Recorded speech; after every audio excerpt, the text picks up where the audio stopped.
So, lumabas noong November 2024. So, trapezoidal gate. So, nilalabas kasi ni Sir lagi, circular, triangular, square, tapos naglabas siya ng trapezoidal. So, a trapezoidal gate having dimension shown in the figure is hinged at its top A. So, if the gate rests on a frictionless surface at B, the gate is inclined 60 degrees with respect to horizontal. So, 13, determine the hydrostatic force acting on the gate. Yan po. So, yung screenshot ko lang.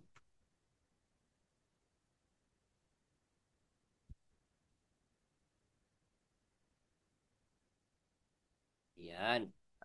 So, eto siya, di ba? Naka-inclined na nga, tapos trapezoidal pa. Oh. So, para masolve natin si hydrostatic force, walang ibang formula kundi gamma h bar A, di ba? Gamma h bar A. Yan. Na kung saan yung h bar natin is distance, no? Ng ating centroid ng plate from the liquid surface. Yan. Kaso, anong problema natin?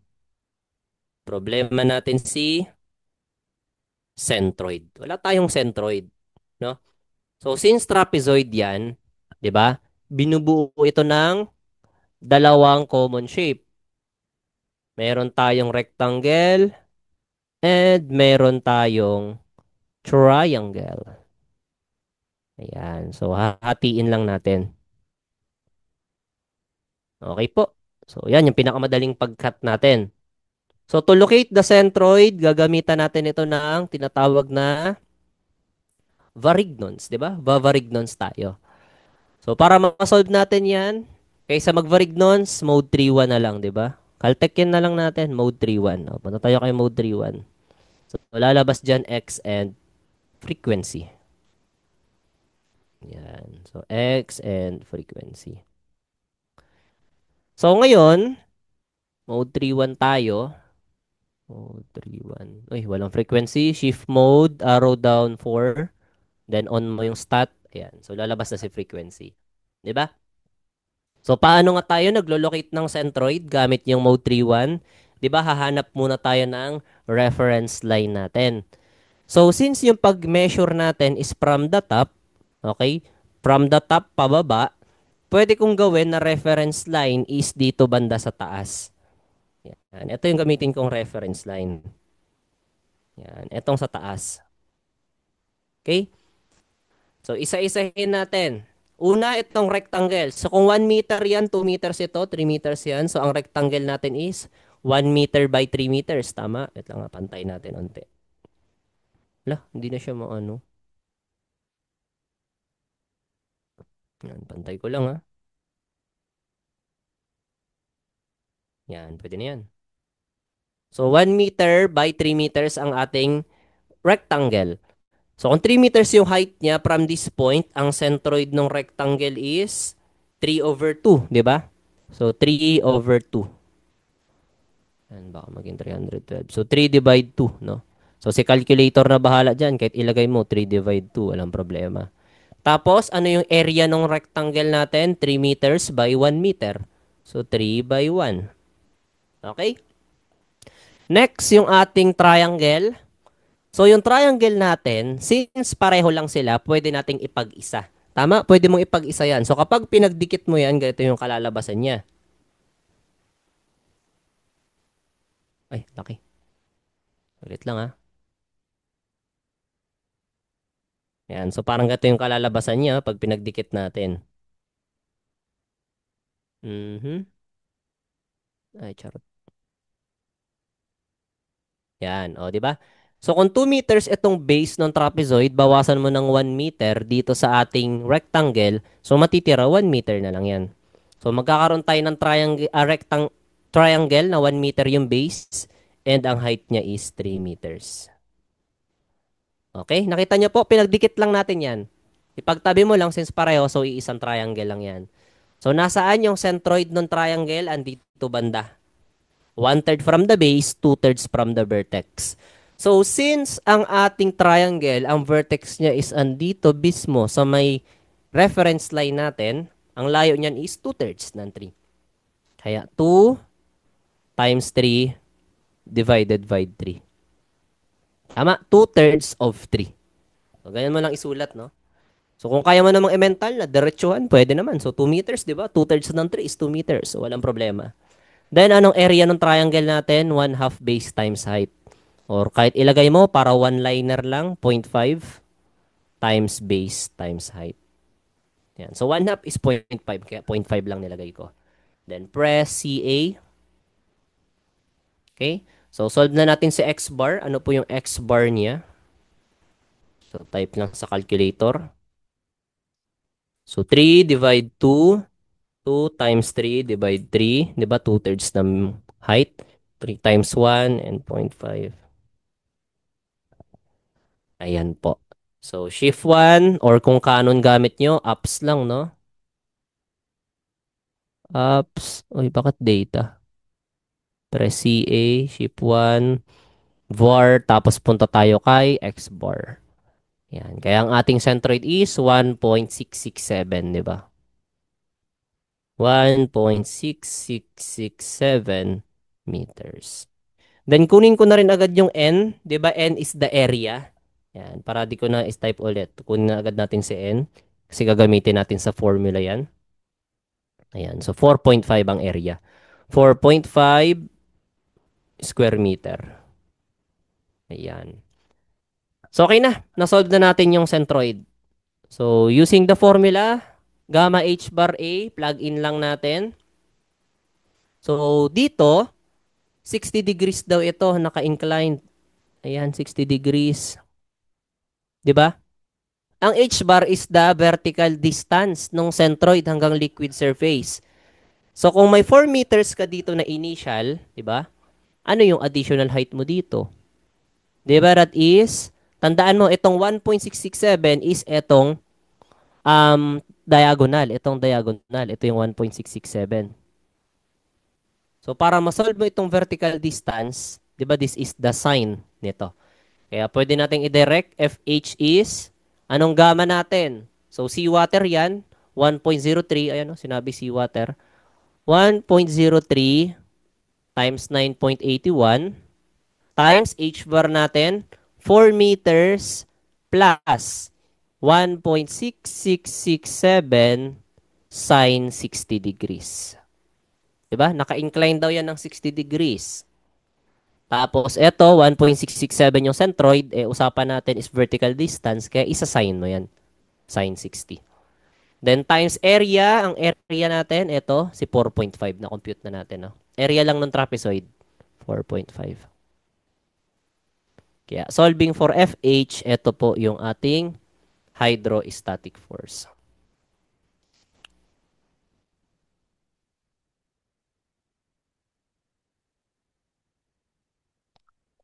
1.03 times 9.81 times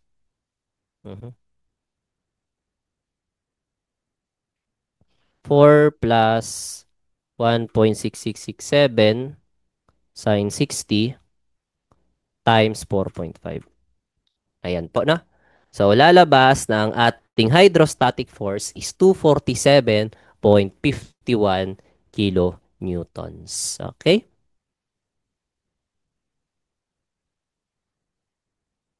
Ayan po.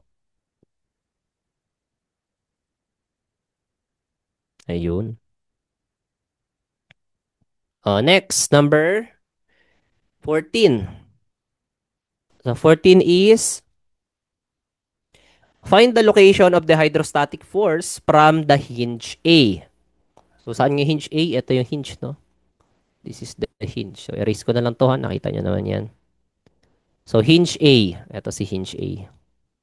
Location ng hydrostatic force. Nasaan banda si hydrostatic force? At an eccentricity E from the centroid ng ating section. Diba? Ito siya. So, formula natin for eccentricity muna, that is, diba, I over AH bar. Since naka-angle yan, mag-multiply ka lang ng sin theta. Diba? Yun lang naman ang formula niya eh. I over AH bar kung vertical plane yon, pero pag naka-angle, i-multiply mo lang ng sine theta. Yan. So, ibig sabihin pala, kailangan natin ng I, ng moment of inertia. So, patay, yun na naman. I, ano to, trapezoid to. Trapezoid. So, para ma-solve natin si I, gagamitan natin ng parallel axis theorem, di ba? Summation ni IG plus summation ni AD squared. Ayan po.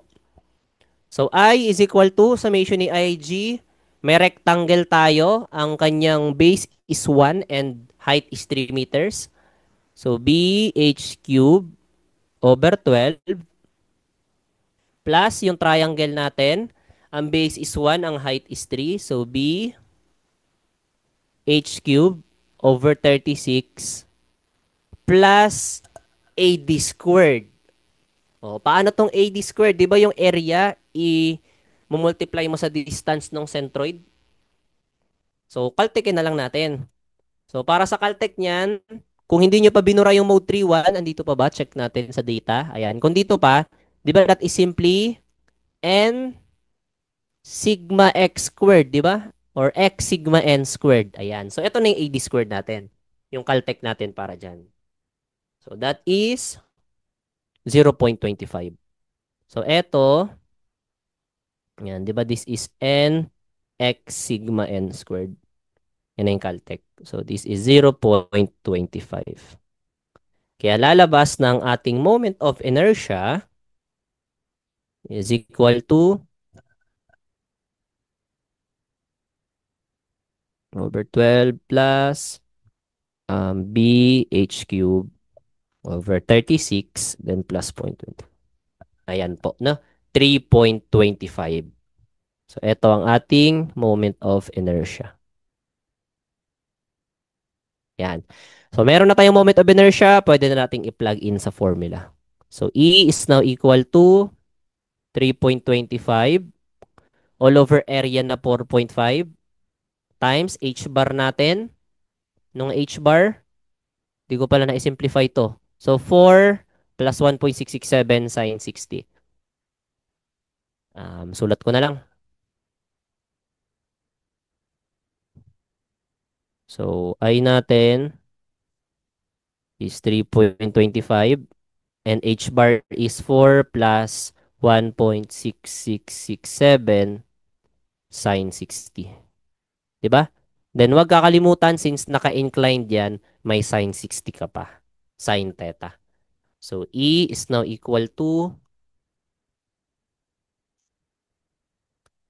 3.25 over 4.5 times 4 plus 1.6667 sine 60 times sine 60.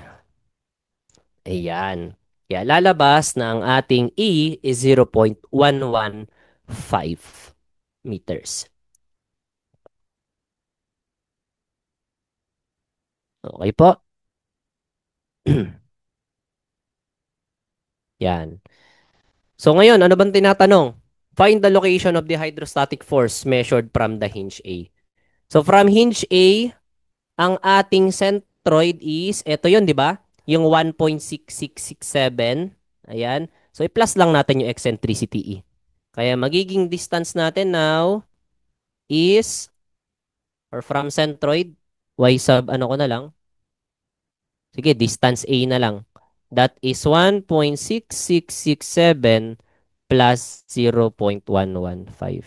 Kaya ito po ang distance natin from hinge A. So, 1.6667 plus 0. Ayan. Kaya sagot natin ay letter D. 1.78 meters. So, letter D. Diba?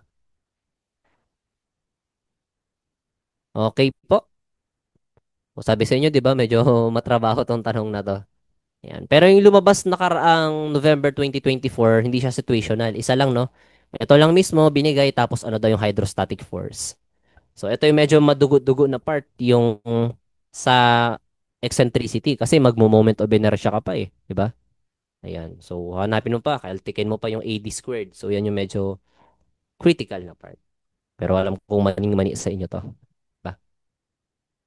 Okay. And number 15, okay, for number 15, so determine the force to be applied normal to the gate at B to open it. So, balik tayo sa diagram. Ano daw yung force na i-apply natin dito? Ayan, no? Yan. What is the normal force? So that is simply, anong gagawin natin? O, summation lang tayo ng moments sa A. So by summation of moments sa A is equal to 0. Kontrahan lang yan. Si hydrostatic force na 247.51. Ano yung moment arm niya sa A? Eto, yung na-compute natin kanina, yung layo niya kay A. 1.78 is equal to yung normal force. Ano yung layo niya sa A? O, di ba ito yun, no? 3 meters. Yan, 3 meters ang layo niya. Kaya solving for Fn, the normal force at B is 247.51 times 1.78 divided by 3. Ayan po. 146.8 or base sa choices, 147 kilonewtons. Ayan. So, ito po ang ating sagot. Okay, so question for this situation. So ito na siguro yung medyo mahirap na hydrostatic problem na lumabas sa boards. Then the rest, yun na, napakasimple lang. Circle, rectangle, triangle. Ang nagpahirap lang naman dito yung centroid, di ba? Kasi nga trapezoidal na siya. Yun lang naman nagpahirap. Pero the rest, yun mga simpleng circle, rectangle lang. Paulit-ulit, no?